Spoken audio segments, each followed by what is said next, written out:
Bonjour à tous, c'est Absolute. Le trailer de la D23 nous a fait poser de nombreuses questions, mais il nous a également donné de nombreuses pistes à explorer pour essayer de deviner comment tel ou tel événement pourrait intervenir. Aujourd'hui, nous allons nous intéresser spécialement à la flotte de destroyers que l'on peut observer sur deux plans du trailer, mais également au retour de Palpatine que l'on peut entendre à la fin de la bande-annonce. La première chose que nous allons évoquer, c'est la présence de cette flotte de destroyers si intelligemment alignée et présente en un nombre colossal.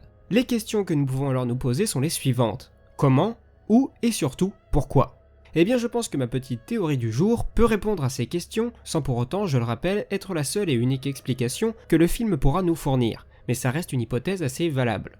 Nous le savons, grâce à Battlefront 2, Palpatine avait tout prévu, même sa mort. En effet, après la défaite des Impériaux sur Endor, des droïdes à son effigie sont envoyés auprès des plus hauts gradés de l'Empire pour qu'ils puissent donner les consignes à suivre à ses anciens subordonnés. De ce fait, l'opération Cendre est mise en place. Celle-ci consiste à détruire complètement certaines planètes importantes pour que les rebelles ne puissent pas mettre la main dessus. Et on peut noter que Naboo, la planète natale de l'empereur, fait partie de la liste. Là où je veux en venir, c'est que si l'empereur avait prévu des opérations spéciales s'il venait à mourir, il avait certainement d'autres idées derrière la tête. Et c'est dans l'un des romans de la trilogie Riposte qu'une information qui nous est donnée va dans ce sens. En effet, on y apprend lors d'une enquête de la grande amirale Rae Sloane que celle-ci découvre qu'après la chute de l'Empire, 25% des destroyers restants ont mystérieusement disparu. Selon certains chiffres, la flotte impériale était composée à l'époque d'environ 25 000 destroyers stellaires, ce qui fait 6 250 destroyers qui ont disparu, ce qui est un nombre considérable. Et je pense que grâce au trailer de Star Wars 9,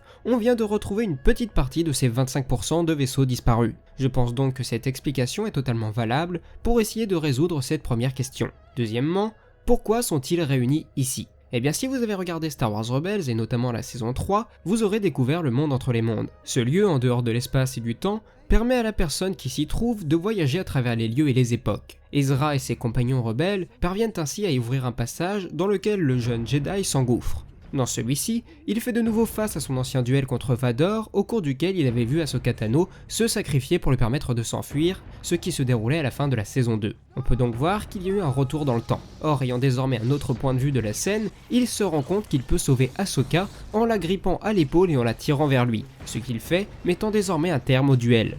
Par la suite, ils commencent tous deux à explorer les environs et à essayer de comprendre le fonctionnement de ce lieu si spécial. Mais ils sont interrompus par l'apparition de Dark Sidious à travers l'un de ses portails. Celui-ci ne peut pas se rendre directement au sein du monde entre les mondes, mais en usant de sa magicite, il essaye d'attirer les deux Jedi et plus particulièrement Ezra dans le lieu où il se trouve.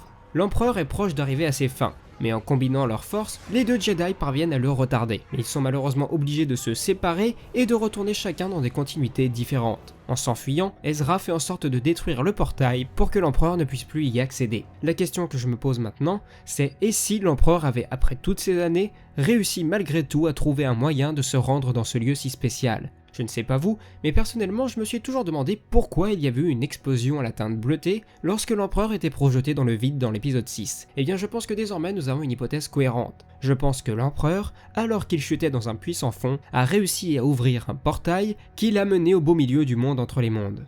Cependant, tout n'aurait pas forcément pu se passer comme prévu, et il aurait pu rester coincé dans ce lieu spécial durant un certain temps, et n'avoir la possibilité de réapparaître que des dizaines d'années plus tard, comme par exemple au cours de l'épisode 9, probablement sur la planète glacée avec les orages dans le fond et les éclairs, que l'on peut voir dans le trailer qui serait ainsi protégé par une armada de destroyers en attendant que l'empereur puisse faire son retour. Je pense également que l'emprise de Snoke sur le Premier Ordre aurait pu avoir une incidence sur le retour de Palpatine. Et oui, on peut penser que Snoke, avec désormais tous ses nouveaux pouvoirs, n'aurait certainement pas vu d'un très bon œil le retour de l'empereur, car celui-ci n'aurait certainement pas voulu partager le pouvoir.